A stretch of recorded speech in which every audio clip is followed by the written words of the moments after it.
प्रातस्मरणीय, हम सब ब्रजवासियों के परम वंदनीय श्री गीता मनीषी जी, परम पूजनीय श्री स्वामी ज्ञानानंद जी महाराज आज विराजमान हैं। आप समस्त चंडीगढ़ वासी और चंडीगढ़ में विराजमान इस प्रकट वृंदावन के समस्त वैष्णवों की ओर से पूज्य महाराज जी को बारंबार वंदन, बारंबार प्रणाम। महाराज जी की बड़ी कृपा है। ये जो वृंदावन प्रकट यहाँ हो रहा है, हमारे हिंदू वैदिक सनातन धर्म में प्रारंभ का बहुत महत्व है।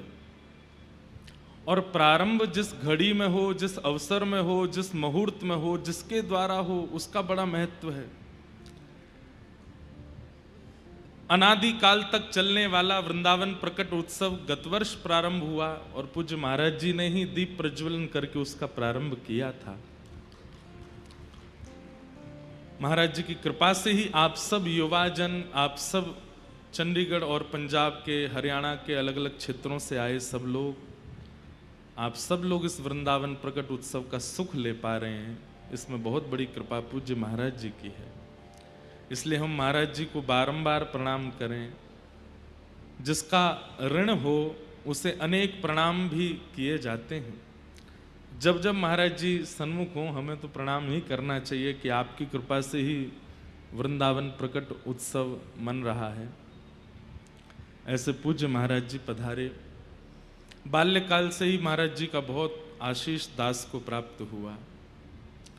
जब इतने लोग कथा सुनते भी नहीं थे, तब भी पूज्य महाराज जी के श्री कृष्ण कृपा धाम में सप्ताह कथा श्रवण कराने का दास को अवसर प्राप्त हुआ था। ऐसे महाराज जी बड़ी कृपा करके यहाँ आज पधारे हैं। पूज्य महाराज जी को बारंबार वंदन करते हैं, बारंबार प्रणाम करते हैं। शरद पूर्णिमा आ रही है और श्री कृपा बिहारी लाल जी का अद्भुत उत्सव वृंदावन में पूज्य महाराज जी की सन्निधि में होता है। वृंदावन के लगभग समस्त कथावक्ता, संत वृंद सब वहां एकत्रित होते हैं और शरद का अद्भुत आनंद सुख लेते हैं। वास्तव में ये नवरात्रि पूर्ण जिस दिन होगी, उसके बाद से वृंदावन में अलग ही सुगंधी होती है। वृंदावन का रस, स्वरूप, भाव, प्रभाव सब कुछ अद्भुत हो जाता है। भगवान पितारात्रि शरदोत्फुल्ल मल्लिका विक्षरंतुम मनश्चक्रे योग मायाम उपाश्रित। वृंदावन कौन है? वृंदावन स्वयं श्री कृष्ण है और शरद पूर्णिमा की चंद्रमा साक्षात किशोरी जी हैं। और किशोरी जी जब प्रकट होती हैं शरदपुर, वैसे तो नित्य पूर्णिमा है, अनेक पूर्णिमाएं हैं, पर शरद पूर्णिमा की इतनी विशेषता क्यों? वृंदावन स्वयं श्री कृष्ण है। लाला ये थोड़े नीचे कर दो, या ये जहां से भी आ रही हो। कल वारी ऐसी कमजोर है तो आज महाराज ऐसे आए कि व्यास जी उड़ ही जाएंगे न एकाध देर में। तो बस इधर वाला भी नहीं कर। तो वृंदावन स्वयं श्री कृष्ण है और शरद पूर्णिमा ये किशोरी जी हैं। इसलिए शरद पूर्णिमा के दिन अनेक अनेक उत्सव होते हैं। वास्तव में वृंदावन श्री कृष्ण का किशोरी जी से मिलन उत्सव होता है। उस दिन शरद पूर्णिमा की चंद्रमा पूरे वृंदावन पर अपनी छाओं से, अपने प्रकाश से उसे रस युक्त कर देता है। बड़े बड़े भाव हैं शरद पूर्णिमा के। पूज्य महाराज जी की सन्निधि में उत्सव भी है, वहां पर भी सब वैष्णव जाएंगे। दास भी वहां थोड़ी देर के लिए सेवा के लिए उपस्थित होगा। बाकी यहाँ 3 को कथा विश्राम करके 4 से 7 तारीख तक गिरिराज जी की तलेटी में शरद उत्सव पर कथा है 4 दिन की। जिनको मन यहाँ भर जाए वो तो मत ही हो, जिनको ना भरे वो महू आ जाइयो, गिरिराज जी आए जाइयो, वहाँ पे सुख लेंगे। पिछली साल भी 11 बजे से कथा हुई थी रात्रि में श्री गिरिराज जी की तलेटी में 3 बजे तक लगभग सबने खूब आनंद लिया। रात्रि में शरद पूर्णिमा के चंद्रमा के छांव और पीछे गिरिराज जी की तलेटी। प्रारंभ उसका चंडीगढ़ में ही हो जाएगा। विश्राम के 2 दिनों में यहाँ रास उत्सव मनाया जाएगा, उसका सुख हम लोग लेंगे। तो ऐसे पूज्य महाराज जी का आगमन आज चंडीगढ़ में हुआ है। महाराज जी को पुनः पुनः बारंबार प्रणाम। मंच पर विराजमान समस्त विप्रवृंद, समस्त गंधर्वजन और आप सभी श्रोता भाई बंधु, मातृशक्ति, इस कथा के निमित्त यजमान, बचान परिवार और प्रमुख रूप से श्री बी पराग जी, जिनके मधुर भाव और उत्साह के फलस्वरूप पूरे चंडीगढ़ में वृंदावन प्रकट उत्सव मनाया जाता है। आप सब लोगों को बहुत बहुत जय श्री कृष्ण, जय सिया राम। ऐसे ढीले काहे को पढ़ रहे हो? जय श्री कृष्ण, जय सिया राम, जय श्रीमन नारायण, जय जय श्री राधे।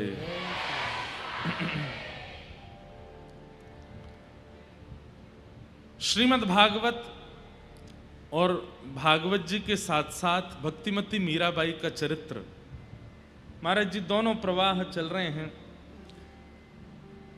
आपका भाव था पूर्व में कि इस वर्ष मीरा चरित्र श्रवण करना है,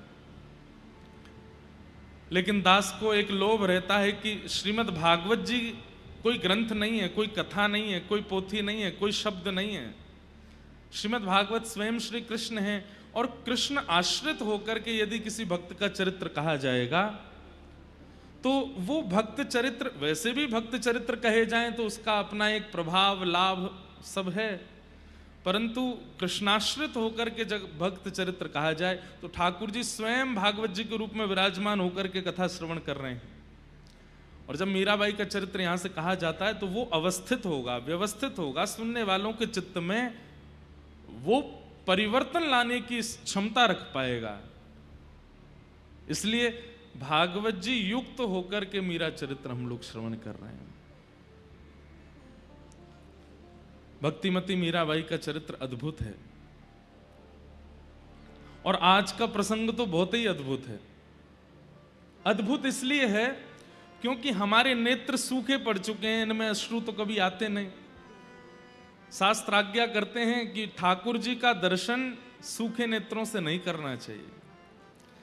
प्रेमी व्यक्ति को तब जानो कि ठाकुर जी के सन्मुख गया और उसके नेत्रों में स्वयं सजलता का अनुभव हो जाए, वो समझो कि वो दर्शन कर रहा है। इसलिए आप लोग जगन्नाथपुरी जाएंगे तो वहां पे एक भाव का अनुभव करेंगे आप। अगर किए होंगे तो पता नहीं, नहीं किए तो अब कब की बार होना चाहिए।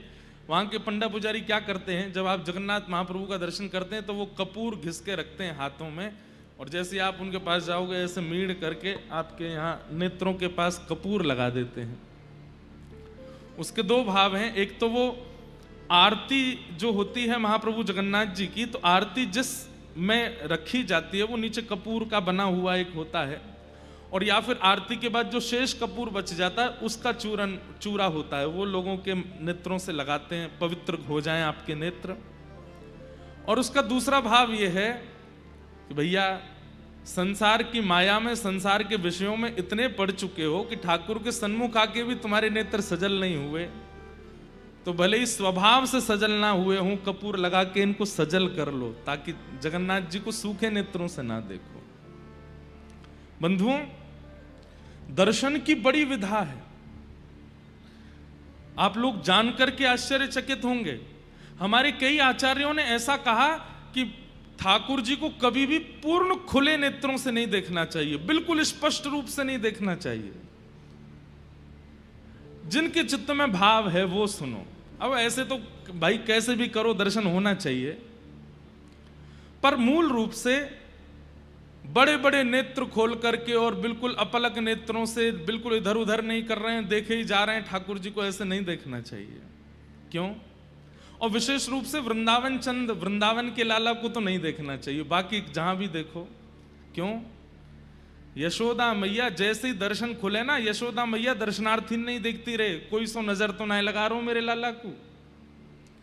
कोई गोपी अगर टकटकी लगा के ठाकुर जी को देखती है तो मैया यूं कह दे, अरे ने घूंघट कर ले, ने टेर कर ले, कोई ओट ले ले, मात देख लाला को। उसके पीछे दो कारण है। पहलो कारण मेरे लाला को कहीं नजर नहीं लग जाए, और दूसरा कारण ठाकुर जी इतने कोमल हैं कि हम अपलक नेत्रों से और बिल्कुल स्पष्ट नेत्रों से ठाकुर जी को देखते हैं, तो कहीं ठाकुर जी को हमारे तीक्ष्ण नेत्रों से श्रम ना हो जाए, उनको पीड़ा ना हो जाए। भाई नेत्रों के बाण धनुष बाण से ज्यादा तेज लगते हैं।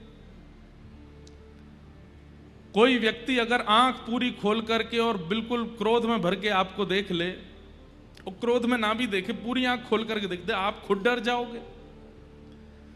इसलिए ठाकुर जी को सदैव ओट से देखना चाहिए। कई माताएं आपको वृंदावन में ब्रजवासिनी माताएं दिखेंगी, वो ऐसे घूंघट कर लेंगी और फिर यहां से पल्लू भी ऐसे कर लेंगी और वहां में से ऐसे देखेंगी ठाकुर जी को। हमारी श्री राधा वल्लभी परंपरा में तो प्रत्यक्ष ठाकुर जी को देखने का विधान है ही नहीं। वहां तो यही है कि कोई झरों को रखो, वहां से ठाकुर जी को देखो, वहां कोई छेद हो, वहां से ठाकुर जी को देखो। क्यों? हमारे नेत्र इतने तीक्ष्ण हैं, कहीं श्याम सुंदर को पीड़ा ना हो जाए।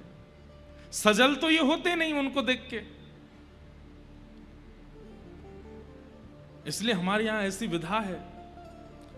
वृंदावन में छोटी छोटी ये खिड़कियां क्यों बनाई गई मंदिरों में?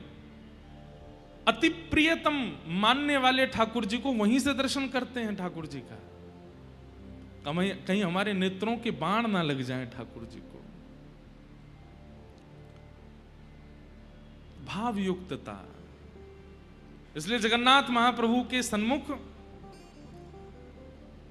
कपूर लगाया जाता है नेत्रों में कि भाई तुम्हारे नेत्र थोड़े सजल हो जाएं तब देखना ठाकुर जी को।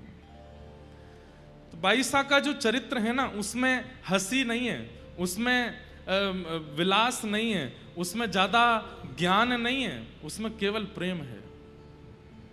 इसलिए मीराबाई का चरित्र भावुक कर देता है।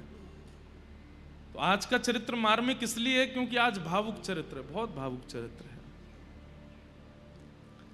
चलेंगे हम लोग बाईसा के चरित्र में, पर भागवत जी का थोड़ा अंश ले लें, फिर बाईसा के चरित्र में प्रवेश करेंगे।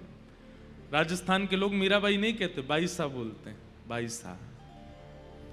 आप लोग भी जो इस पथ पर चल रहे हैं वो भी ऐसे ही प्रयास करो।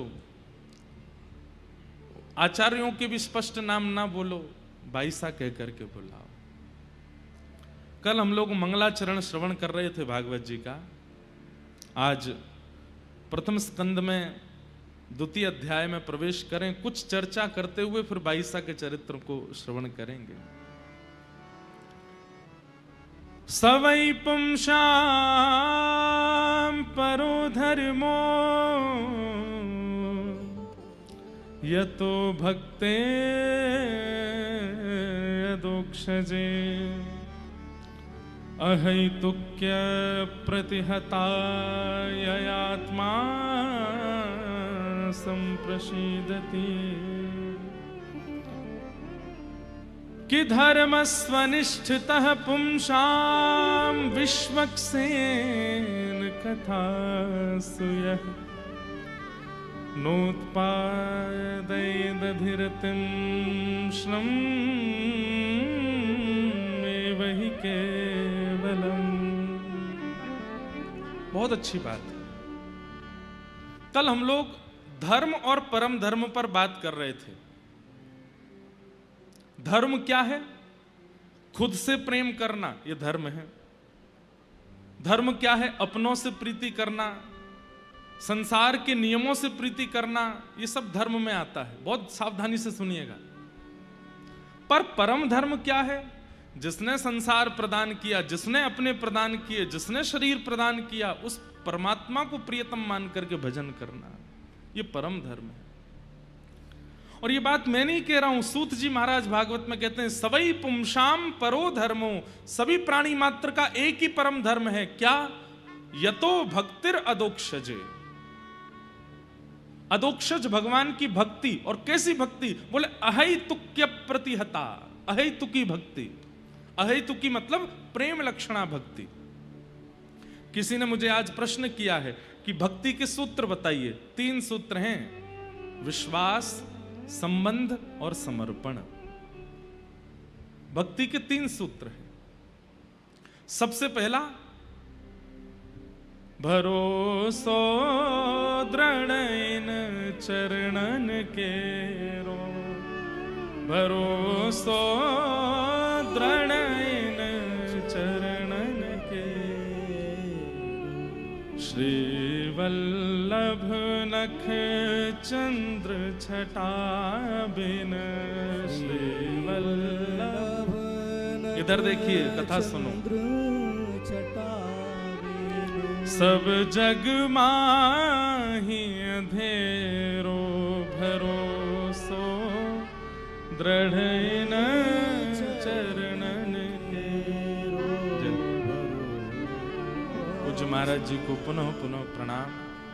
आप आशीष देने के लिए सब चंडीगढ़ वासियों को पधारे।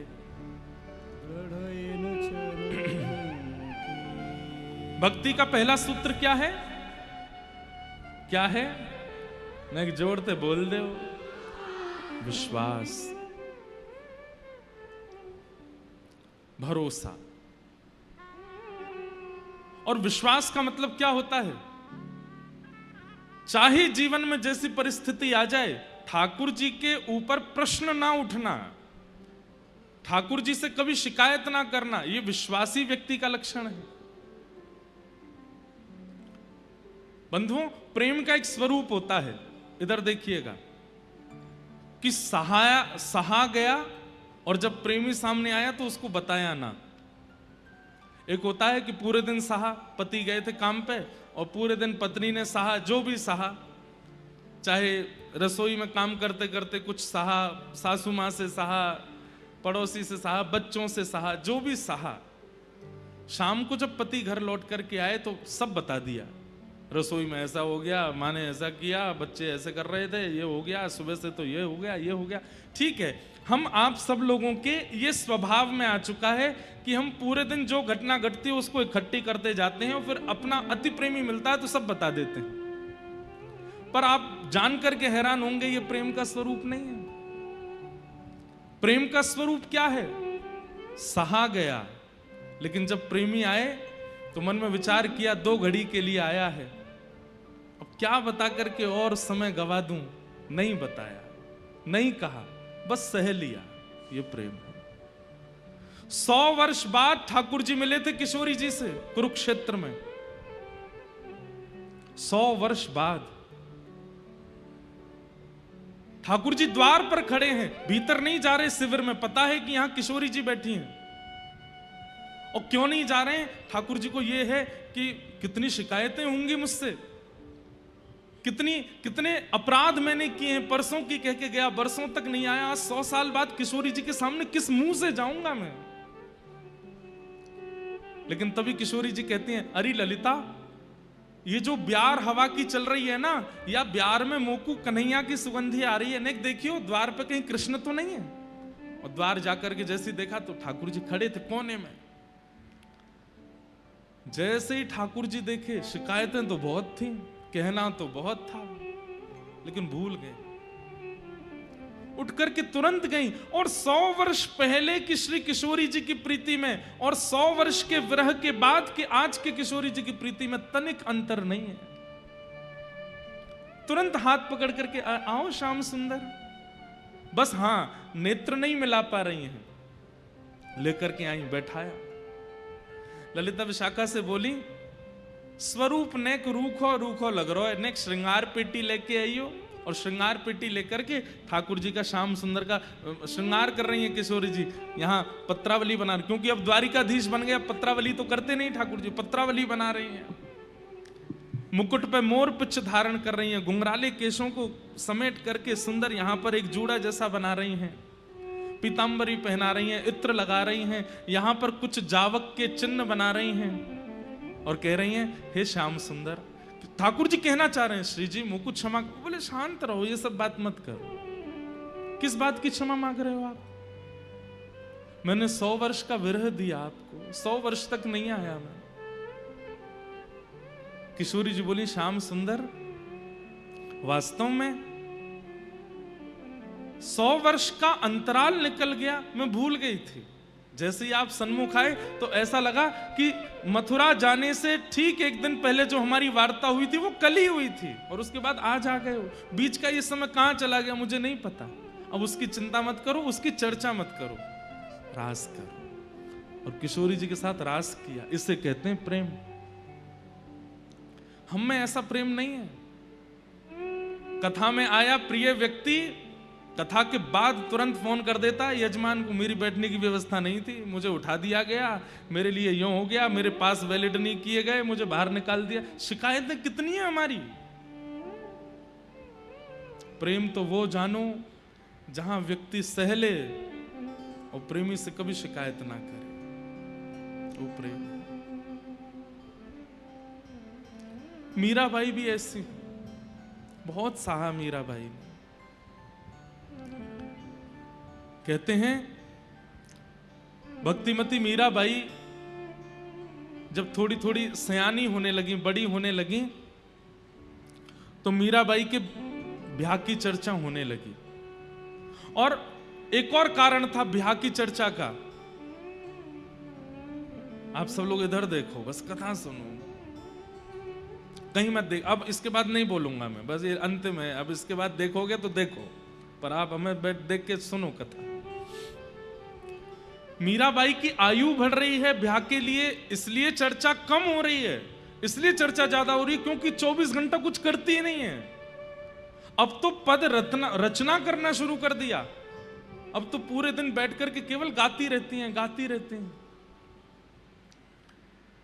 सुबह से श्रृंगार करना, बढ़िया करताल लेकर के पद गाना। कभी 4 भुजानाथ जी का मंदिर था मीराबाई का, पुश्तैनी घर का मंदिर, 4 भुजानाथ जी। कभी वहां जाती, कभी गिरधर लाल जी के सामने गाती। माता पिता सबको चिंता होने लगी, बोले इसका ब्याह करो। मीराबाई से किसी ने जाकर के कह दिया, बोले कि भाई साहब आपकी तो ब्याह की चर्चा चल रही है, आपकी बुआ आई है ना। हाँ, वो बुआ मेवाड़ के राजघराने में ब्याही हैं। वहीं मेवाड़ के राजघराने के एक सुंदर सुकोमल सुशील राजकुमार को आपके लिए बता रहे हैं, और ऐसी ऐसी चर्चा चल रही है। मीराबाई हंसने लगी, हंस करके बोली, तुमने गलत सुना होगा, मेरी माँ ने तो मेरे बींद बता रखे हैं, मेरे दुल्हा बता रखे हैं। मेरे दुल्हा वो कोई और नहीं होगा, मेरे दुल्हा मुझे पता है कौन है। बोले कौन है? बोले ये बैठे सामने, ये जो भीतर बैठे यही है मेरे दुल्हा, और कोई मेरा दुल्हा नहीं होगा। सब सखियां हंसने लगी, बोले कि अरे आप भी बड़ी भोली हो, आपको कुछ नहीं पता, आपके ब्याह की चर्चा चल रही है। जो मीराबाई को लगा कि ज्यादा ही चर्चा कर रहे हैं ब्याह की, तो बाई साहब माता जी के पास गई, पिताजी के पास गई, सबसे जाके बोली, आप लोग ये सब क्या चर्चाएं कर रहे हैं? जिसका पूर्व ही ब्याह निश्चित हो गया हो उसकी अन्य कहीं चर्चा करना अपराध है, पाप है। मां बोली, तेरी कब चर्चा? आपने ही तो बताया था कि ये मेरे बींद हैं। मां बोली, वो तो मैंने ऐसी हंसी में बोल दिया था। मीराबाई बोली, आपकी हंसी थी, मेरे लिए वास्तविकता है वो। मैं उनको वर्ण कर चुकी हूं, मेरे नेत्रों में, मेरे मन में, मेरे बुद्धि में सर्वस्व श्री कृष्ण विराजमान है, अन्य किसी का वर्ण मैं कैसे कर सकती हूं मां? सब लोग सोचते इसकी बचकानी बातें, सुनो ही मत। लेकिन मीराबाई को सबसे ज्यादा अगर उनके परिवार में कोई प्रेम करता है तो वो श्री राव दूधा जी, उनके दादाजी। मीराबाई अपने दादाजी के पास गए, गोद में बैठा लिया मीराबाई को। क्या बात है मीरा, इतना क्यों रो रही है? आप सबको समझाओ ना, सब मेरे ब्याह की बातें करते हैं, सब कहते हैं कि मीरा का ब्याह होगा, वहां होगा, ऐसे होगा। दादाजी मुझे ब्याह नहीं करना, मैं तो गिरधर लाल को अपना प्रियतम मानती हूं, वही मेरे पति हैं। राव दूधा जी ने मीराबाई के रुदन को देख करके वचन दे दिया, जब तक मैं जीवित हूं तेरा ब्याह नहीं होगा, तू चिंता मत कर। लाली, मेरे बाद अगर ये तेरा ब्याह कहीं कर दें तो मैं नहीं कह सकता, लेकिन जब तक मैं जीवित हूं। मीराबाई बोली, आप कहीं नहीं जाएंगे, आप मेरे पास रहेंगे। मेरे दो ही तो हैं, या तो गिरधर लाल मेरे हैं या मेरे दादू मेरे हैं, और कोई मेरा नहीं है। आप मुझे छोड़ के नहीं जाना। राव दूधाजी हंसने लगे, नहीं जाऊंगा। और राव दूधाजी ने पूरे परिवार को बुला करके कह दिया, मैं जब तक जीवित हूं, मेरी श्वास चल रही है, मीरा का ब्याह नहीं होगा। घर परिवार के लोग बोले, पिताजी आप कैसे हैं? अरे घर के बड़े लोग चाहते हैं कि हमारे बच्चों का ब्याह हो, उनका गृहस्थ आश्रम, आप कैसा निर्णय ले रहे हैं कि मीरा का ब्याह नहीं होना चाहिए? राव दूधाजी बोले, क्योंकि मीरा के अंतरंग रूप को तुम अभी जान नहीं पाए हो। वो किस भाव में रहती है, किस स्थिति में रहती है, उसको तुम अभी समझ नहीं पाए हो। मीराबाई प्रसन्न हो गई, बड़ी खुश है। और जब तक राव दूधाजी रहे, मीराबाई का ब्याह हुआ ही नहीं। ऐसा एक, बंधुओं आप लोग नहीं समझेंगे, लेकिन वो लोग जो भक्ति करना चाहते हैं और सब उनको रोकते हैं, लेकिन एक व्यक्ति उनको ऐसा मिल जाता है जिसके आश्रय में वो भक्ति कर पाते हैं। वो व्यक्ति उनके लिए ठाकुर जी से कम नहीं होता, जिसके कारण वो भक्ति कर पाते हैं। कई लोगों को व्यासपीठ से ऐसी उम्मीद होती है। कोई मुझे बोल रहा था, बोले महाराज जी आपको तो बहुत सेलिब्रिटी जैसी फीलिंग आती होगी, इतने लोग आपको पूछते हैं, इतने लोग आपकी फोटोज लेते हैं, आगे पीछे चलते हैं। मैंने कहा नहीं, जिम्मेवारी वाली फीलिंग आती है। क्यों? इतने लोगों ने आशा लगा रखी है हमसे कि हम उनको ठाकुर जी से मिला रहे हैं।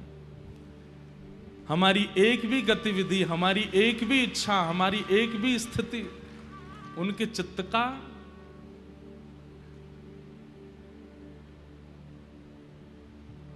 भाव विमुख कर सकती है। हम सच बताएं, हम खाते भी इसलिए, सोते भी इसलिए हैं, ध्यान भी इसलिए रखते हैं कि कुछ हो नहीं जाए, नहीं तो इतने सारे लोग कथा में नहीं आ पाएंगे, नहीं सुन पाएंगे तो क्या होगा। एक व्यक्ति जब ऐसी आशा उत्पन्न कर देता है, जिसकी बातें, जिसके आश्रय में रहकर के आप भजन कर सकते हैं, वो व्यक्ति ठाकुर जी से कम नहीं लगता लोगों को।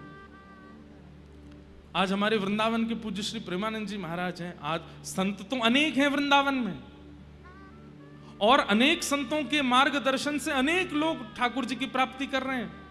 पर विशेष रूप से दूर दराज रहने वाले, जो कभी वृंदावन को जानते नहीं थे, प्रियालाल जी का जो भाव नहीं जानते थे, आज उनकी वाणी के आश्रय में भजन कर रहे हैं। ऐसे ही मीराबाई के लिए श्री राव दूधाजी, मीराबाई बड़ी प्रसन्न है कि अब तो मेरे को कोई चिंता की बात नहीं, मेरे दादाजी हैं साथ में। इस बात से तो वो प्रसन्न रहती हैं, लेकिन ठाकुर जी के सामने बैठ करके खूब रोती हैं। क्यों? मुझे जगह जगह जाकर के अपनी रक्षा करनी पड़ रही है, और आप कैसे हो?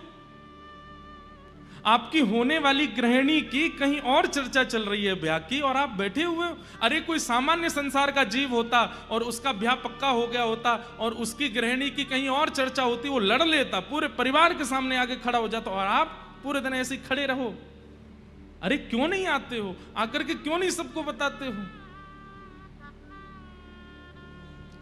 मीराबाई व्याकुल हो गई। अब उनके चित्त में इच्छा होने लगी कि मैं वृंदावन जाऊं, क्योंकि कन्हैया वहीं बैठते हैं, वहीं बसते हैं। मीराबाई के चिंतन में ठाकुर जी कोई परमात्मा नहीं जो बादलों के ऊपर रहते हैं। मीराबाई के चिंतन में ठाकुर जी भगवान नहीं है। मीराबाई के चिंतन में ठाकुर जी साक्षात हैं, प्रत्यक्ष हैं, और वृंदावन में रहते हैं, यमुना तट पर बंशी बजाते हैं। उनको पता है। मीराबाई सुबह उठते ही अपनी सखियों से यही चर्चा करती हैं, अभी देखो सूर्योदय हो रहा है। बोले हाँ, अभी लाला उठे होंगे, आंख मीट रहे होंगे, अपनी यशोदा मैया से कह रहे होंगे मुंह को माखन खवाओ। मैया मक्खन बिलो रही होगी, मक्खन निकाल के खवावेगी। वाके बाद फिर गौशाला जामेंगे, दूध पीमेंगे, फिर कन्हैया ऐसो करेंगे, फिर कन्हैया। वो उसको पास्ट टेंस में नहीं देखती हैं कि कभी हुई है लीला, वो कहती हैं अभी भी हो रही है वृंदावन में।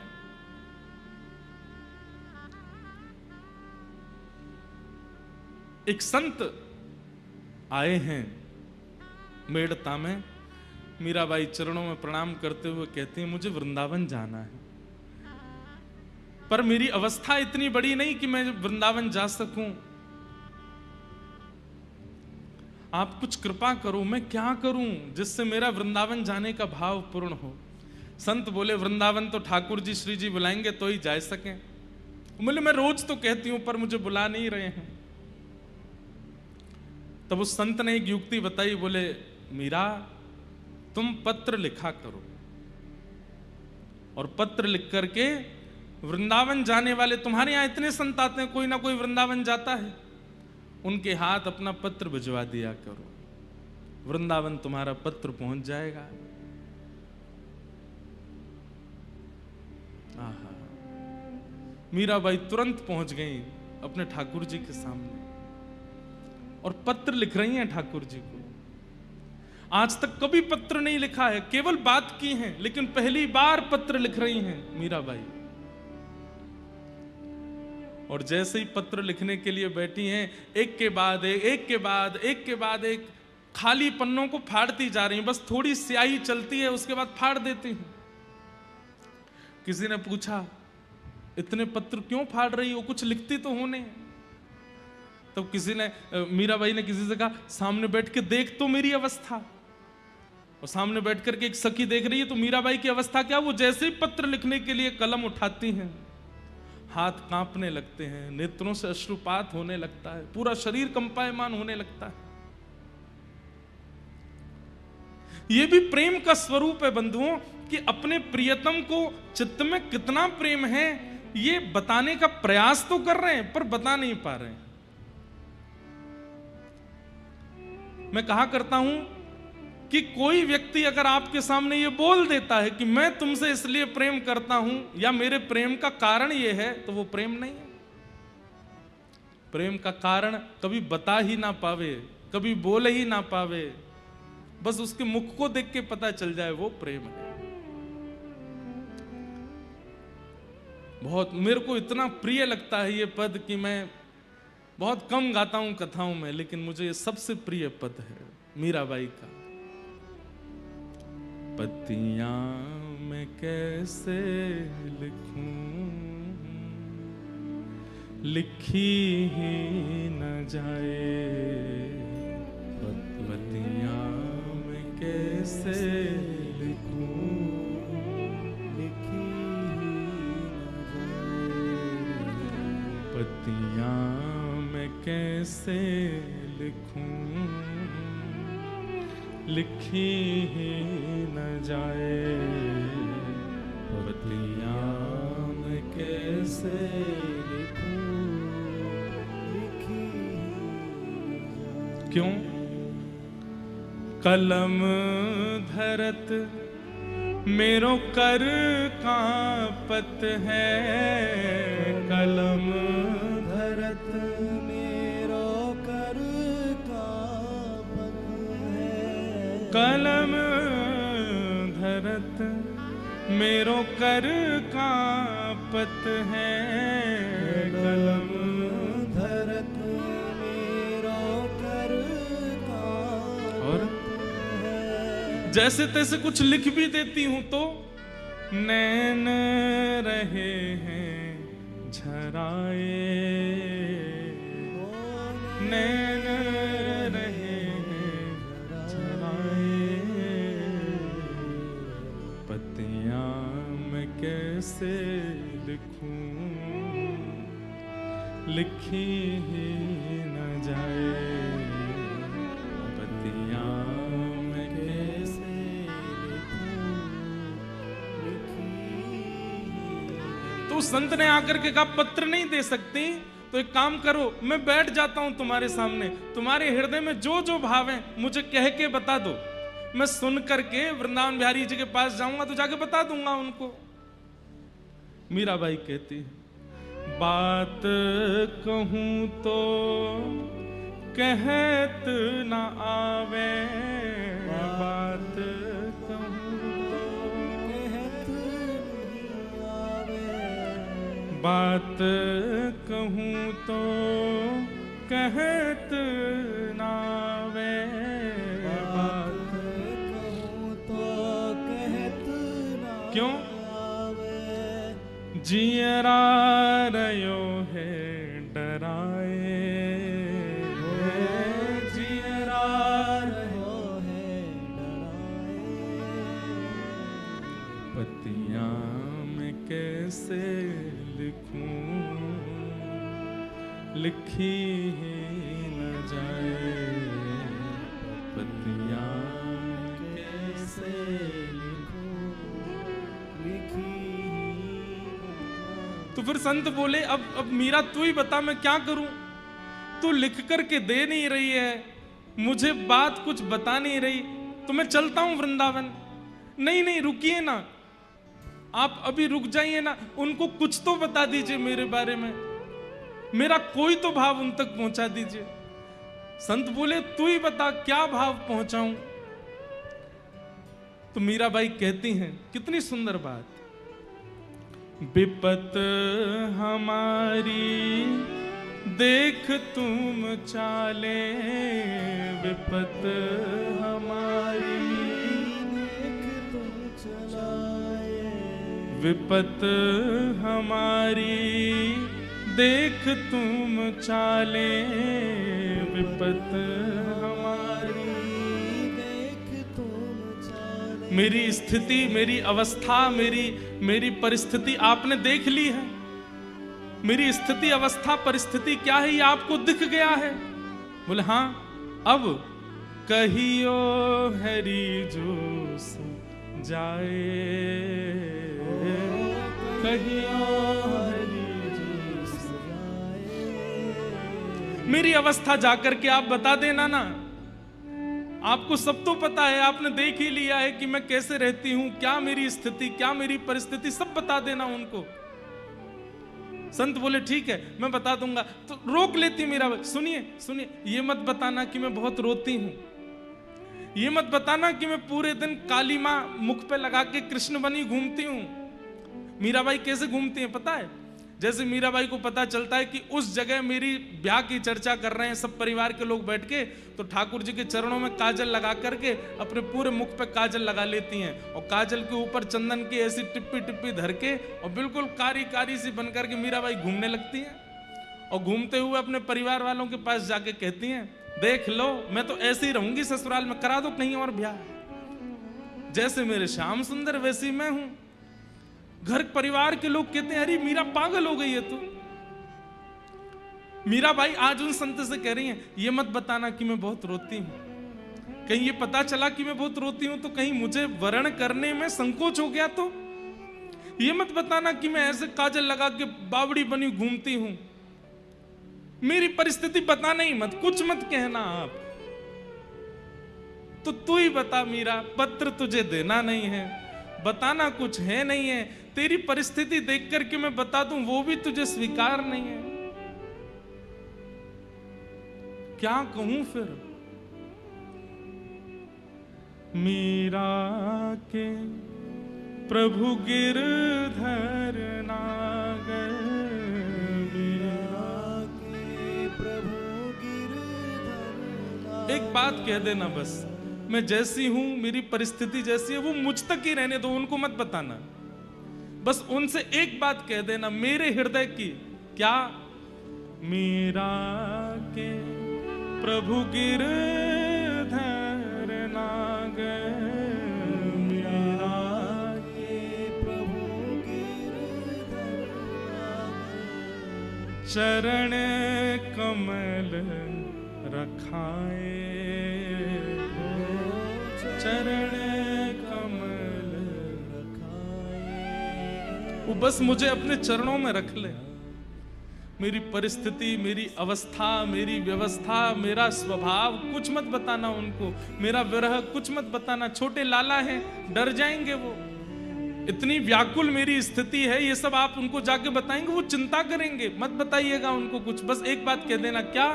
राजस्थान में राव दूधा जी के परिवार की एक लाली है मीरा, उसको केवल अपने चरणों में वास दे दे और कुछ नहीं चाहिए। पतियां मैं कैसे लिखूं, लिखी ही न जाए, पतियां मैं कैसे लिखूं, लिखी ही न जाए। अरे कहां तक कहें, जो संत आते हैं ना मीराबाई के पास, वे अपना वृंदावन जाना 6-6 महीने तक टाल देते हैं मीरा की स्थिति देख करके, कि वृंदावन में भी वो सुख नहीं मिलेगा जो हमें मीरा की अवस्था देख करके मिल जाता है, मीरा की स्थिति देख करके मिल जाता है। सहना और कभी कहना नहीं, ये प्रेम का स्वरूप है। हम आप सब लोग ये नहीं जानते, और कहीं अगर हमने सहा भी और मन में विचार कर लिया कि कहना नहीं है, कहना नहीं है, कहना नहीं है, तो हम रह ही नहीं पाएंगे। हम इतने व्याकुल और इतने विचलित हो जाएंगे कि हमारे मुख से वो बात निकल ही जाएगी। सहना और कुछ ना कहना, ये प्रेम का स्वरूप है। मेरा उद्देश्य आप कहीं प्रताड़ना पे मत ले जाना, कोई और दूसरी चीजों पे मत ले जाना। सहना मतलब विरह, सहना मतलब अपने प्रियतम के, ठाकुर जी की स्मृति में जो विरह होता है उनको सहना, और कभी कहना नहीं, वो प्रेम है।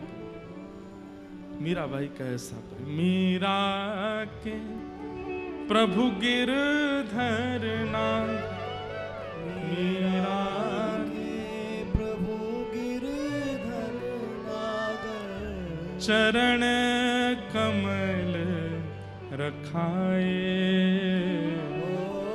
चरण कमल रखाए, पतियां मैं कैसे लिखूं, लिखी ही न जाए, पतियां मैं कैसे लिखूं, लिखी ही न जाए। इसी भाव के विषय में यहां पर कहा जा रहा है, इसी को कहते हैं परम धर्म। अहैतुक्य प्रतिहता ययात्मा संप्रषेदते। ठाकुर जी के प्रति ऐसी भक्ति जो अहेतुकी, अहेतुकी मतलब न विच्छिन्न होने वाली, न टूटने वाली, न कभी नष्ट होने वाली, चाहे जैसी परिस्थिति बन जाए, चाहे जैसी स्थिति बन जाए, सदा ठाकुर जी के स्मरण में रहे। वैसी भक्ति है मीराबाई की। सूत जी महाराज भागवत जी में यही सबसे पहला उपदेश देते हैं कि भक्ति का स्वरूप क्या है। एक बार ठाकुर जी अपनाए, उसके बाद चाहे जीवन में जैसी स्थिति आ गई हो, कभी शिकायत नहीं की गई। धर्म स्वनिष्ठितः पुंसाम विष्मक्सेन कथासुयः नोत्पादय दधिरतिम श्रमे वही केवलम। कहते हैं ठाकुर जी की मधुर कथा, उसको सुनने में रुचि नहीं है, बाकी ठाकुर जी के संबंधी जितने कार्य हैं सब करने में रुचि है। परिक्रमा करवा लो, दर्शन करवा लो, प्रसाद पवा लो, नाम जप करवा लो, कीर्तन करवा लो, नृत्य करवा लो, गवा लो, लेकिन जैसे कहो कथा सुन लो, कथा नहीं सुनी जाती, नींद आती है, कथा नहीं सुनी जाती, बोर होते हैं, कथा नहीं सुनी जाती, मन नहीं लगता। तो आपके द्वारा किए गए बाकी जितने भी साधन हैं, वो साधन ठाकुर जी को स्वीकार नहीं है। अगर कथा से रति नहीं है, कथा से प्रीति नहीं। एक बात हमारी बहुत ध्यान से सुनिए, कथा नहीं सुनेंगे तो कीर्तन में जो जिसका कीर्तन किया जा रहा है उसकी लीला ही नहीं सुनेंगे तो उसके प्रति भाव कैसे जगेगा। कथा नहीं सुनेंगे तो परिक्रमा करने में भाव कैसे उत्पन्न होगा। कथा क्या है, भाव उत्पत्ति कराती है, और बिना भाव के चाहे आप जितने साधन कर लीजिए, उन साधनों का कोई मोल थोड़ी है, उन साधनों का कोई अभिप्राय थोड़ी है। साधन कर लिए 1000, लेकिन चित्त में भावना नहीं है ठाकुर जी के प्रति, उस साधन का क्या फायदा। साधन की सफलता भाव से है और भाव की पूर्णता कथा से है, इसलिए कथा आवश्यक है। यहां तो ये तक कहते हैं कि आपके द्वारा किए गई एकादशी, आपके द्वारा की गई जितने भी साल भर के व्रत हैं वो भी ठाकुर जी अस्वीकार कर देते हैं यदि कथा में रति नहीं होती है तो। कथा में रति, सत्संग में रति, भगवान की चर्चा में रति होना बहुत आवश्यक है। रति हो ठाकुर जी के प्रति। धर्मस्वनिष्ठितः पुंसाम विश्वक्सेन कथासु यः नोत्पादये दधिरतिम श्रम एव ही केवलम। ये सब श्रम के समान है। और बहुत अच्छी बात कहते हैं कि धर्मस्य यापवर्गस्य नार्थोऽर्थायोपकल्पते नार्थस्य धर्मैः कान्तस्य कामो लाभाय स्मृतः। धर्म कैसा है? बोले अपवर्ग है। अपवर्ग किसको कहते हैं? जहां पवर्ग ना हो। हिंदी वर्णमाला में शब्द हमने पढ़े पवर्ग, प फ ब भ म, ये पवर्ग शब्द कहलाते हैं। प फ ब भ म। तो प से बना पाप, फ से बना फल, व से बना बंधन, भ से बना भय और म से बना मृत्यु। ध्यान से सुनिएगा, हमारे यहां प यानी कि पाप करने के बाद, और वो कान पकड़ करके मंदिर जा रहे हैं, ठाकुर जी क्षमा मांग रहे हैं, ठाकुर जी मुझसे अपराध हो गया, आज के बाद मैं खूब भजन करूंगा, खूब, वो प्रायश्चित हो जाएगा उसका, आपका पाप नष्ट हो जाएगा। लेकिन वो प्रेम लक्षणा भक्ति नहीं मानी जाएगी, वो भक्ति नहीं है। आप अपराध करने के बाद ठाकुर जी से क्षमा प्रार्थी होते हुए मंदिर जाते हैं या ब्राह्मणों से अनुष्ठान कराते हैं, वो भक्ति में नहीं गिना जाता है, वो आपके अपराध नाशक के रूप में प्रायश्चित है, उससे भक्ति नहीं गिनी जाती। तो पाप करने के बाद किया गया भजन श्रेष्ठ नहीं माना जाता, वो भजन है ही नहीं। दूसरा शब्द आता है फ, यानी कि फल की प्राप्ति के लिए किया गया भजन।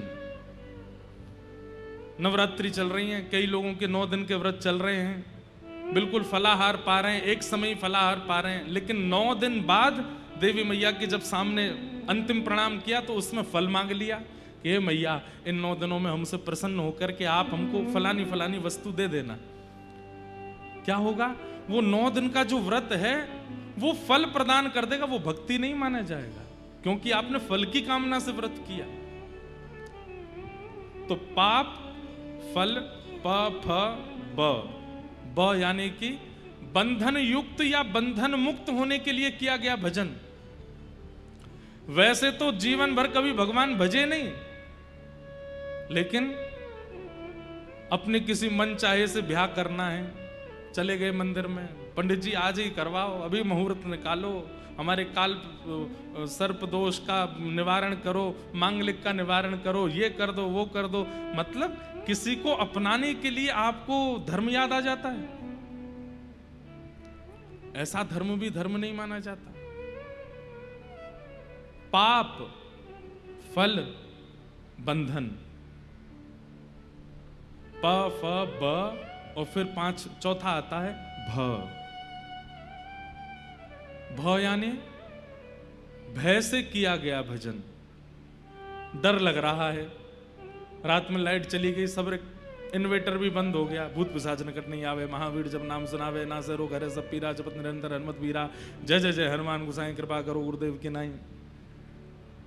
फ्लाइट में टर्बुलेंस हो रहा है, जय हो श्री गुरु चरण सरोज गुरु सदा जरूर गुरु, हे भगवान बचाओ आज। भय से किया गया भजन। अच्छा, ये तो हुआ कि आपको भय लगा और आपने भजन किया। एक और होता है माता पिता जबरदस्ती करवा रहे, बोले करेगा कैसे, नहीं बैठ के करना पड़ेगा, नहीं करेगा तो ये। हमारे घर में तो नियम था पहले, अब तो नहीं है, पर हम जब छोटे थे सब बच्चे घर के, तो हमारे यहाँ था शाम का भोजन नहीं मिलेगा अगर कोई कीर्तन नहीं करेगा। तो सब बच्चे बैठ के कीर्तन करते थे, लेके महाराज मंजीरा बजा रहे हैं, जोर जोर से ढोलक बजा रहे हैं। वो मंजीरा ढोलक ठाकुर जी को नहीं सुनाई, माँ को सुनाई देना चाहिए कि हाँ कीर्तन कर रहे हैं। अब जाके समझ में आया कि भय से किया गया भजन ठाकुर जी को स्वीकार नहीं होता।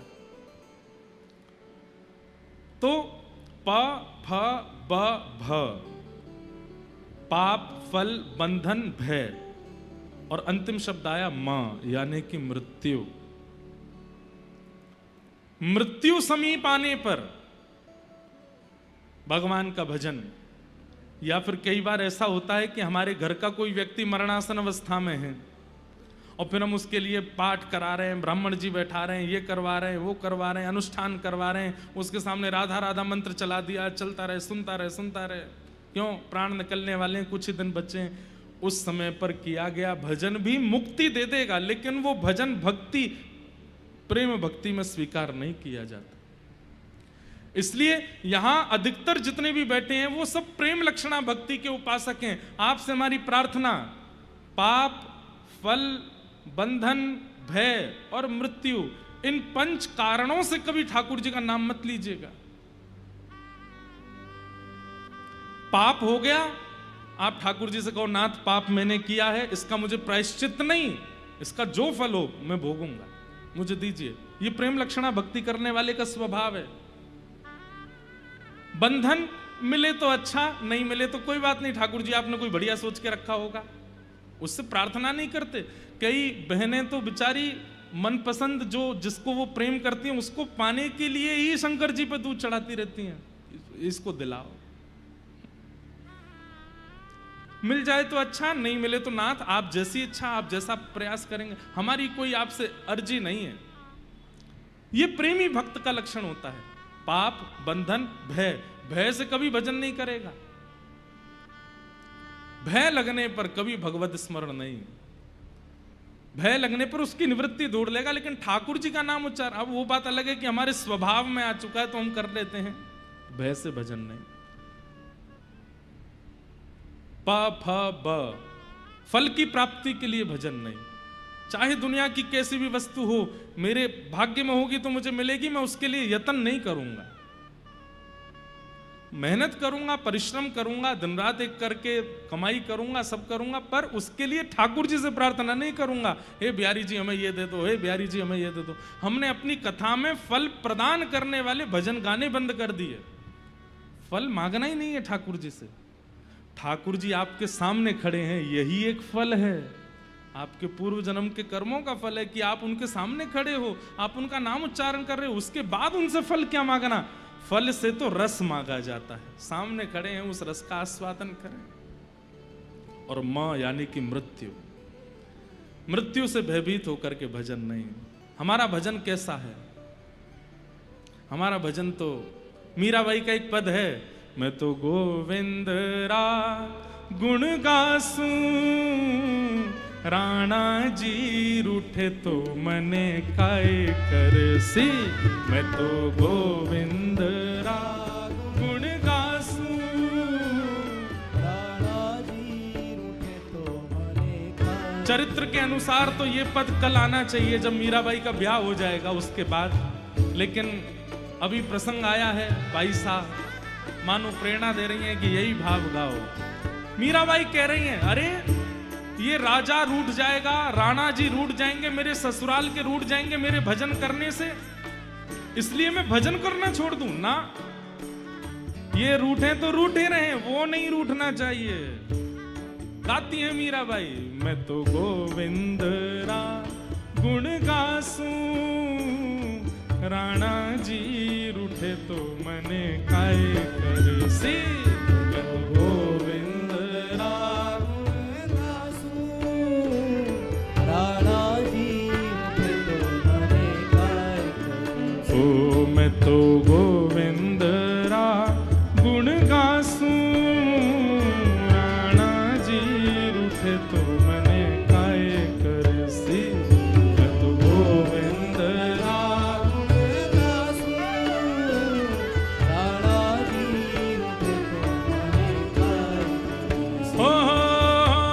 चरणामृत रा नेम हमारा, चरणामृत रा नेम हमारा, चरणामृत रा नेम हमारा, चरणामृत रा नेम हमारा। मैं तो नित उठ दर्शन पासूं, मैं तो नित उठ दर्शन पासूं, हाँ तो नित उठ दर्शन पासूं, मैं तो दर्शन पासो। ओ मैं तो गोविंद रा गुण गासूं, राणा जी रूठे तो मने काय करसे, मैं तो गोविंद रा गुण गासूं।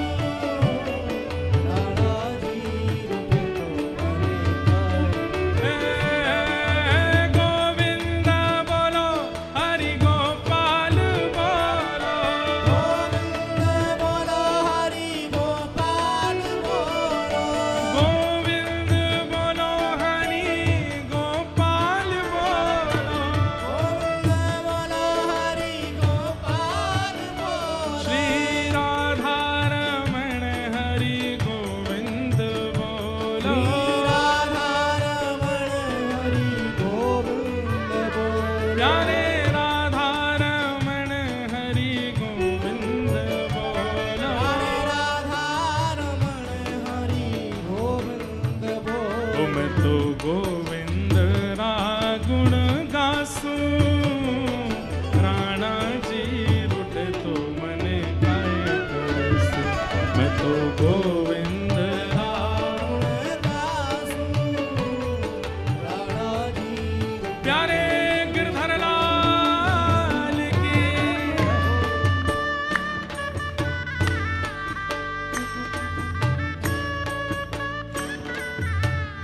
श्री राधा वल्लभ लाल की। ऐसी रूखी जय नहीं, जोर की चाहिए। बोल श्रीनाथ प्यारे की।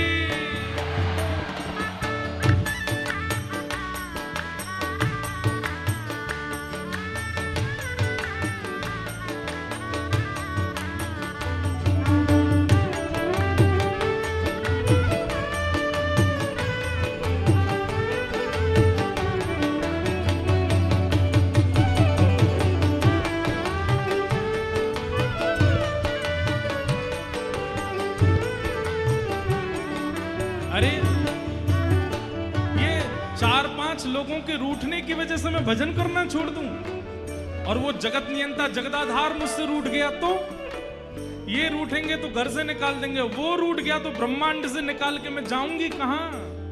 मैं अपना कोई नियम नहीं छोड़ने वाली 1-2 लोगों की वजह से। और सुनो, एक तो चरणामृत रोज पीऊंगी, हरिनाम रोज गाऊंगी, और तीसरा मेरा नियम क्या है? हाँ, हरि मंदिर मां नृत्य करासा, हरि मंदिर मां नृत्य करासा। हरि मंदिर मां नृत्य करासा। हरि मंदिर मां नृत्य करासा। हे हरि मंदिर मां नृत्य करासा। हरि मंदिर मां नृत्य करासा। हाँ, हरि मंदिर मां नृत्य करासा। हरि मंदिर मां नृत्य करासा। ओ मैं तो घूंघरिया घम कास्या, मैं तो घूंघरिया। घम कासा। हाँ, मैं तो घूंघरिया घम कास्या। मैं तो घुंघरिया घम कासा। ओ मैं तो गोविंद रा गुण गासूं, राणा जी रूठे तो मने काय करसे, मैं तो गोविंद रा गुण गासूं। राणा जी रूठे तो मने काय। ओ मैं तो गोविंद रा गुण गासूं, राणा जी रूठे तो मने काय करसे।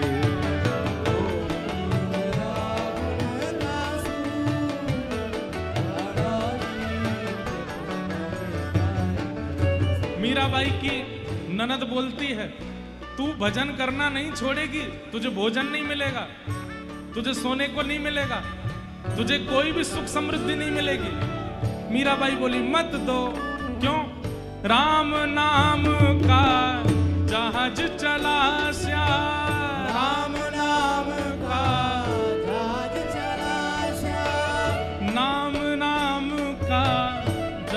चला श्याम, राम नाम का जहाज चला ओ श्याम, राम नाम का जहाज चला श्याम, राम नाम का जहाज चला हे श्याम, कृष्ण नाम का जहाज चला श्याम। कृष्ण नाम का जहाज चला ओ मैं तो श्याम, भव सागर तर जासू, प्राणा जी रूठे तो मन काय कर सी। मैं तो भव सागर तर जासू, राणा जी गाइए। ओ मैं तो गोविंद रा गुण गासू, प्राणा जी रूठे तो मन काय कर से।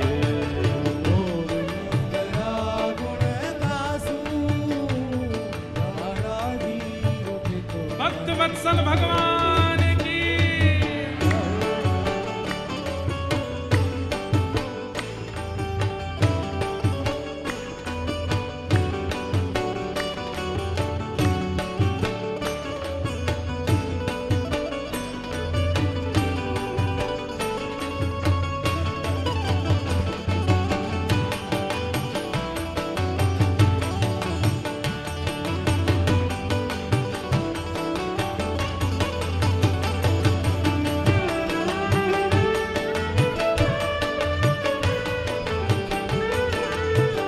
गिरधर लाल प्यारे की।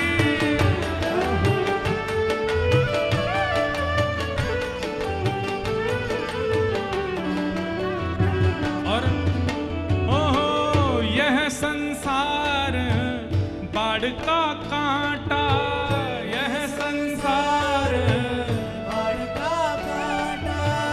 यह संसार बाढ़ का कांटा। मैं जा संगत नहीं जासू, मैं ओ मैं जा संगत नहीं जासू, मैं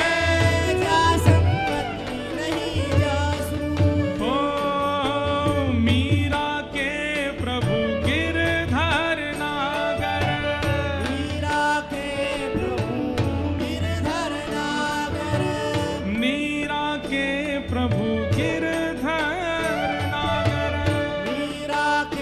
प्रभु गिरधर नागर। मैं तो निरख परख गुण गासू, मैं तो ओ मैं तो निरख परख गुण गासू।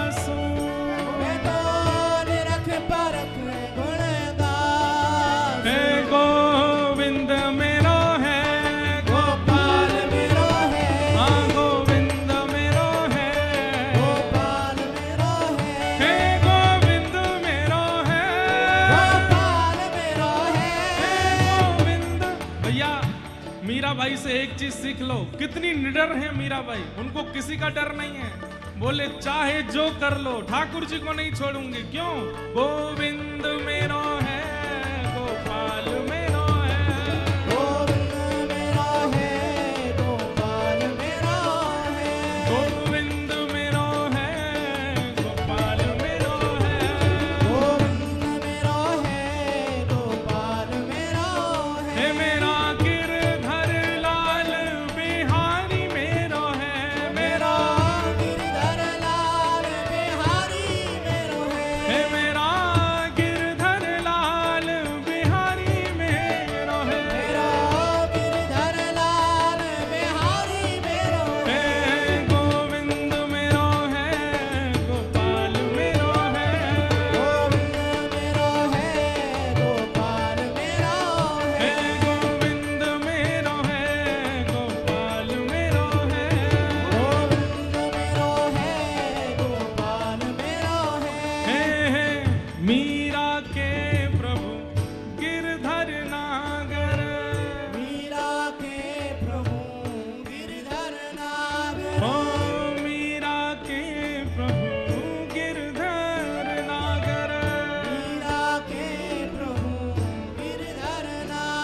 तो निरख परख गुण गासू, राणा जी रूठे तो मन काय करे से।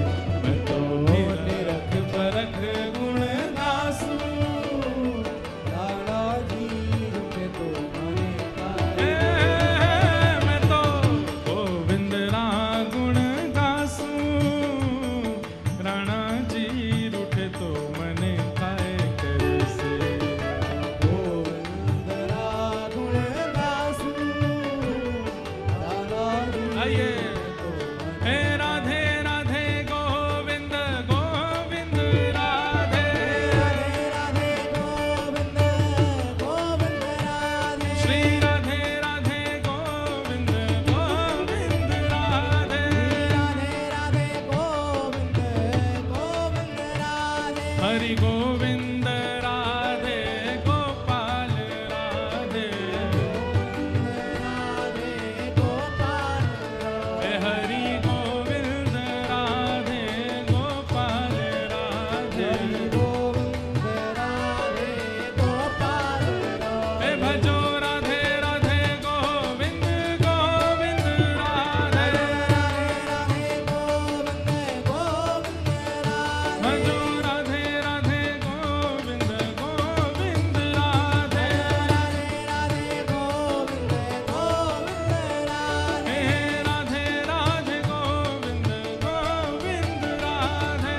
राधे राधे गोविंद गोविंद राधे। हरि गोविंद राधे, गोपाल राधे। हरि गोविंद राधे, गोपाल राधे। हरि गोविंद राधे, हरि गोपाल राधे। हरि गोविंद राधे। हरि गोपाल राधे। हरि राधे राधे गोविंद गोविंद राधे, राधे राधे गोविंद गोविंद राधे। भजो राधे राधे गोविंद गोविंद राधे, राधे राधे गोविंद गोविंद राधे। भजो राधे राधे गोविंद गोविंद राधे। राधे राधे गोविंद गोविंद राधे। हरि राधे राधे गोविंद गोविंद राधे, राधे राधे गोविंद गोविंद राधे। हरि गोविंद राधे, हरि गोपाल राधे। हरि गोविंद राधे, हरि गोपाल राधे। हरि गोविंद राधे, हरि गोपाल राधे। हरि गोविंद राधे। हरि गोपाल हे राधे। भजो हाँ भजो, हे भजो राधे राधे गोविंद गोविंद राधे। राधे राधे गोविंद गोविंद राधे। हे भजो राधे राधे गोविंद गोविंद राधे। गोविंद गोविंद राधे। हे भजो राधे राधे गोविंद गोविंद राधे। राधे गोविंद गोविंद हे राधे। भजो राधे राधे गोविंद गोविंद राधे। राधे राधे गोविंद गोविंद राधे। हरि गोविंद राधे, हरि गोपाल राधे। हरि गोविंद राधे। हरि गोपाल राधे। मीराबाई तो इतना निडर होके गा रही हैं, आपको किसका डर है? ऊपर किशोरी जी अपनी छत्र छाया करके बैठी हैं, सामने भागवत जी विराजमान है, वृंदावन प्रकट भयो है। बिल्कुल निर्भीक होकर के गाओ, पूरे स्वर में गाओ। गोविंद राधे, गोपाल राधे। हरि गोविंद राधे, गोपाल राधे। हरि गोविंद राधे, गोपाल राधे। भजो गोविंद राधे, हे भजो राधे राधे गोविंद गोविंद राधे। राधे गोविंद गोविंद राधे। हे भजो राधे राधे गोविंद गोविंद राधे। राधे राधे गोविंद गोविंद राधे। हे भजो राधे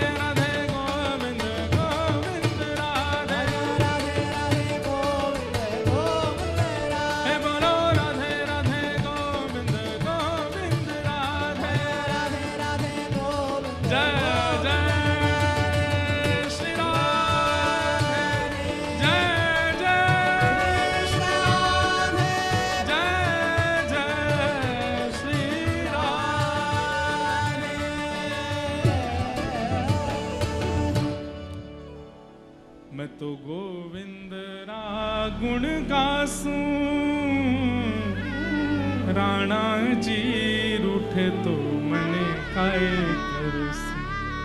मैं तो गोविंद राग गासूं, राणा जी रूठे तो मीराबाई का ऐसा भाव, तुम बिल्कुल निर्भीक होकर के गाती हैं। बोले राणा जी रूठ जाए। राणा कौन था पता है? मीराबाई का देवर। कल की कथा में वो विस्तार आएगा उसका। तो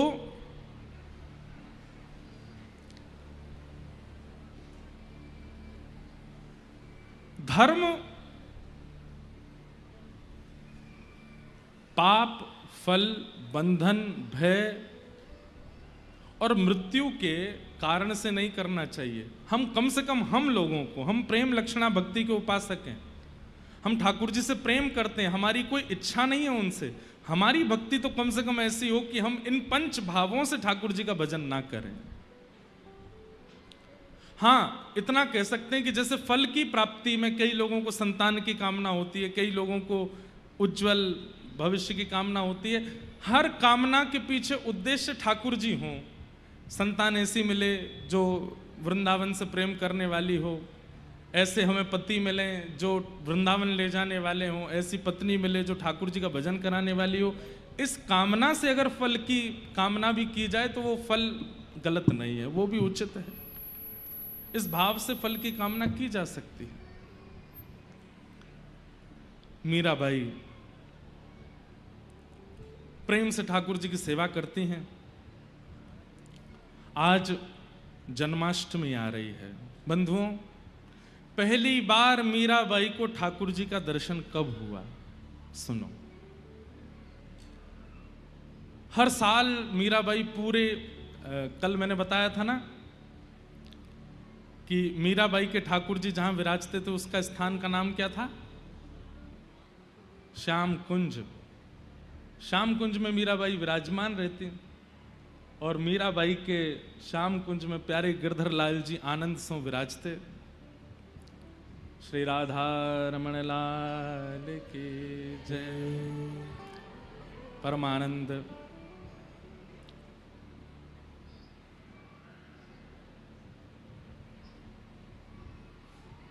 विराज।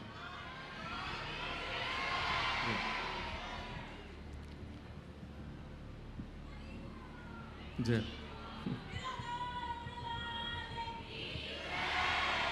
परमानंद प्यारे श्री राधा रमण लाल नित्य कृपा कर रहे हैं। कल भी श्री राधा रमण लाल जी की कृपा हुई। आचार्य चरण श्री गोस्वामी जी महाराज पधारे और आज हमारी तो भाभी हैं, पूज्या भाभी माँ पधारी हैं। बहुत बहुत अभिनंदन। और हम स्वागत क्यों करें? चंडीगढ़ तो आपका है, आप हमारो स्वागत करो।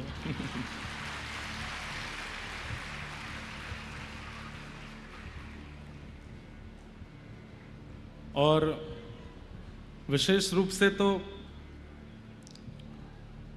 महाराज जी हमारे बड़े भैया के समान हैं, बड़े भैया ही हैं।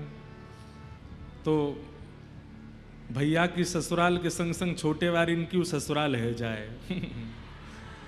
तो उस नाते से तो चंडीगढ़ में हमारा आतिथ्य होना चाहिए, स्वागत होना चाहिए। पर आज कृपा करके आपका आगमन हुआ। बहुत बहुत समस्त श्रोताओं की ओर से व्यास मंच से भाभी माँ को बारंबार प्रणाम। खूब खूब स्वागत, अभिनंदन। आपके प्रकल्प, आपके भाव सबसे छुपे नहीं हैं। सबके युवाओं के हृदय में प्यारे राधारमण लाल जी की मधुर भावना, मधुर सेवा, मधुर शास्त्रों को आप अपने भाव से स्थापित कर रही हैं। आपको बारंबार प्रणाम। मैं तो गोविंद रा गुण गासूं, राणा जी रूठे तो मने काय करसे। चरणामृत रा नेम हमारा, चरणामृत राने मुँह हमारा, मैं तो नित उठ दर्शन जासू, मैं तो उठ दर्शन जासू। हे राम नाम जहाज चला स्या, राम नाम जहाज चला स्या। हे कृष्ण नाम जहाज चला स्या, जहाज चला स्या। मैं तो भव सागर तर जासू, मैं तो भवसागर तर जासू। ओ मीरा के प्रभु गिरधर नागर, मीरा के प्रभु गिरधर नागर। हाँ मीरा के प्रभु गिरधर नागर, मीरा के प्रभु गिरधर नागर। हो मैं तो निरख परख गुण गासूं, मैं तो निरख परख गुण गासूं। हो मैं तो गोविंद रा गुण गासूं, राणा जी रूठे तो मने काय करसूं, मैं तो गोविंद रा गुण गासूं। निर्भयी हैं मीराबाई। तो जन्माष्टमी का दिन था और मीराबाई 10 साल से जन्माष्टमी मनाती आ रही हैं। खूब प्रेम से मंदिर सजाती हैं, खूब अपना श्रृंगार करती हैं, लाल जी की जैसे विधि से पूजा सेवा होनी चाहिए सब करती हैं। लेकिन आज बाईसा सुबह से बहुत परेशान है, रूठी हुई हैं। तो सखियों ने पूछा कि आप इतनी निराश क्यों हैं, आप तो जन्माष्टमी का उत्सव इतने आनंद से मनाती हो, आज क्या हुआ? तो मीराबाई कहती हैं हमेशा मैं ही मनाती रहूं, ये तो कभी आते नहीं, ये तो कभी आते नहीं है। अरे जब इतनी सजावट हम करते हैं, इतना प्रेम से हम श्रृंगार करते हैं, इतने भाव से हम सब व्यवस्था करते हैं, ये क्यों नहीं आते हैं? इनको भी तो आना चाहिए। तो किसी सखी ने कह दिया आज पता नहीं क्यों मन में ऐसा लग रहा है भाई साहब आज ये आएंगे, आज ये आएंगे। तो बाईसा का स्वभाव ऐसा है। और बंधुओं, हर प्रेम लक्षण भक्ति वाले का ऐसा स्वभाव हो जाता है, उसको किसी के द्वारा कहे गए शब्दों में छल कपट झूठ का अनुभव नहीं रहता। समझ रहे हैं? हमारी इतना सीधा हो जाता है प्रेम उपासी कि कोई व्यक्ति कुछ कह दे, उसको ये नहीं पता चलता कि ये छल में बोल रहा है, ये कपट कर रहा है या झूठ बोल रहा है। आप कहेंगे महाराज जी इससे अच्छा तो फिर प्रेम उपासक बनना ही नहीं चाहिए व्यक्ति को। जब उसको छल कपट और झूठ का ही पता नहीं चलता तो कोई भी छल करेगा, कोई भी कपट करेगा, कोई भी उसको झूठ बोल के बहला फुसला के उसके साथ कुछ भी गलत कर सकता है। हमारी बात सुनिएगा, व्यक्ति जब प्रेम मार्गी हो जाता है, प्रेम भक्ति पथिक का उपासक हो जाता है, तो उसके चित्त में स्वाभाविक दीनता आ जाती है। वो इतना सरल सहज हो जाता है कि कोई कुछ भी कह दे वो सब मान लेता है। ऐसे में आपको डरना इसलिए नहीं है क्योंकि उसकी पग पग पे फिर रक्षा ठाकुर जी करते हैं। जो अपने बुद्धि विवेक से अपनी रक्षा स्वयं कर लेता है कि मुझसे कोई छल ना करे, मुझसे कोई कपट ना करे, मुझसे कोई मेरे साथ कोई खिलवाड़ ना कर दे, अपने विवेक से इतना अपने आप को सुरक्षित करता हुआ चलता है, तो ठाकुर जी भी सोचते हैं विवेक ही है, बच ही लेगा खुद ही। लेकिन जब ठाकुर जी देखते हैं कोई मेरा उपासक है, इतना सरल है, इतना सहज है, इतना दीन है, कोई छल करने जाता भी है, कोई कपट करने जाता भी है, तो ठाकुर जी उसकी रक्षा करते हैं। इसलिए सहज सरल बनने में आप लोग किंचित संकोच मत किया करो। सहज सरल बनिए, ठाकुर जी रक्षा करेंगे आपकी। संसार आपका कुछ नहीं बिगाड़ पाएगा। कोई जीवात्मा आपके साथ कुछ ऐसा व्यवहार नहीं कर सकता जिससे आपको चिंतित होने की आवश्यकता हो। मीराबाई कैसी हैं कि सखी ने कह दिया आज तो ठाकुर जी आएंगे, तो उस बात को मान करके तुरंत प्रसन्न हो गई। आएंगे आज? बोले हाँ, तू कह रही है तो जरूर आएंगे। जबकि वो रोज ही कहती है। वो कल भी कह रही थी कि आज ठाकुर जी आएंगे, मीराबाई कल भी मान गई थी। परसों भी कहा था उसने कि आज आएंगे ठाकुर जी, मीराबाई परसों भी मान गई थी, और रोज उसकी बात सुनकर के रोज श्रृंगार करती हैं अपना, आज ठाकुर जी आएंगे। अरे उसने कहा था आज ठाकुर जी आएंगे, दिया जलाओ, सुंदर सजावट करो, फूल लड़ लगाओ, ऐसे करो ऐसे करो, उसने कहा था ठाकुर जी आएंगे। और रात में जब सो जाती हैं तो भूल जाती हैं, सुबह उठ करके फिर पूछती हैं, नहीं आए ना? सखी आके फिर से, आज पक्का आएंगे। अच्छा आज आएंगे, अच्छा ला नए वस्त्र लेके मैं पहन लूं, तैयार हो जाऊं, ठाकुर जी आएंगे। कैसे सरल स्वभाव है उनका।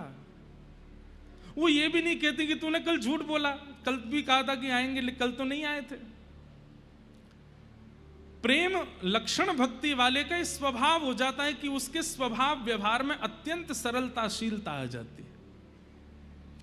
आज जन्माष्टमी है और मीराबाई सुबह से